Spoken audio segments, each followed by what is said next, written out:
Are you ready? Let's go!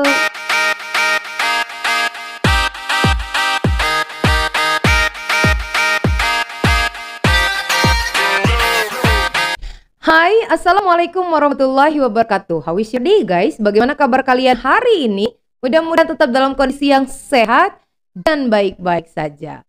Well guys, ketemu lagi di channelnya Mem Yuri. Nah, kali ini kita akan membahas mengenai perbedaan dalam penggunaan expressions capability dan incapability. Nah, kita akan bahas kedua expression ini dalam bentuk contoh kalimat sehingga kalian bisa membedakan penggunaannya dalam tenses present, past tense, dan juga future. Oke, kalian udah siap? Kita lanjut. Sebelum kita masuk ke contoh kalimat, kalian bisa lihat arti dari capability. Capability to do something or of doing something. The ability or qualities necessary to do something. Nah, di sini menyatakan bahwa yang namanya capability maknanya adalah sebuah kesanggupan, sebuah kemampuan yang akan kalian sampaikan dalam bentuk kalimat. Ya, kita lihat contoh kalimatnya. Nah, ini adalah contoh kalimat penggunaan expressions capability dalam beberapa tenses. Kita akan coba yang pertama dengan menggunakan tenses past tense. Nah, untuk past tense menyatakan semua kejadian di masa lalu, kalian bisa menggunakan kata could. Contohnya, I could play the violin perfectly when I was 10. Saya sudah bisa bermain biola secara sempurna ketika berusia 10 tahun. Ya, can.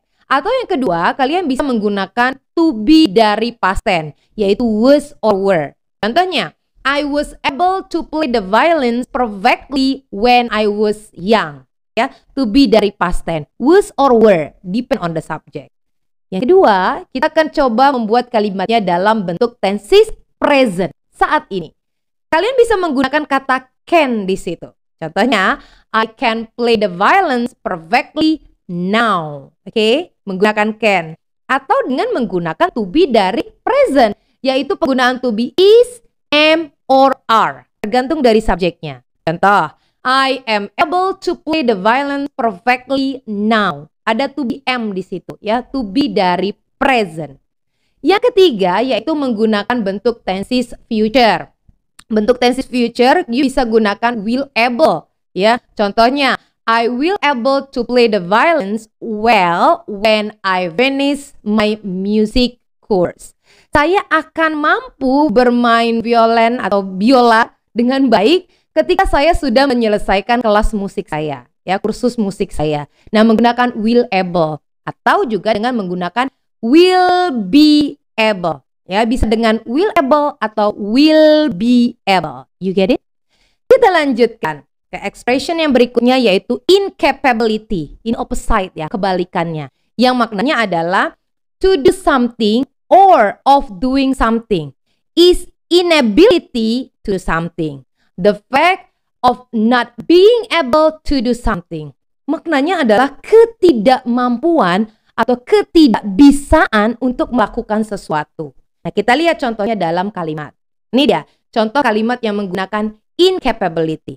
Kita lihat ya. Contohnya dalam bentuk tenses past, yaitu bisa menggunakan kata-kata could ditambahkan not.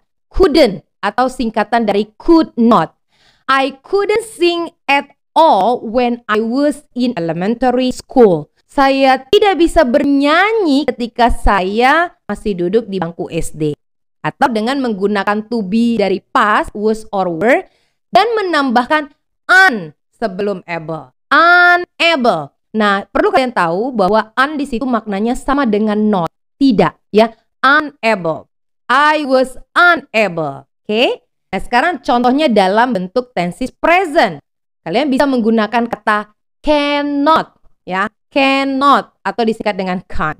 I can't sing at all. Saya nggak bisa nyanyi sama sekali. Atau dengan menggunakan to be present is are tadi, namun dibarengi dengan kata-kata unable. Ya, I am unable to sing at all. Oke, setelah to be beri kata-kata unable. Kemudian dalam bentuk tenses future. Dalam bentuk tenses future, you bisa gunakan will not be able atau menggunakan will be unable. Contohnya, I will not be able to sing ever.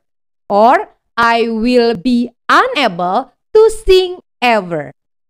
So, what do you think? Kalian sudah paham kira-kira bagaimana penggunaan expressions capability and incapability?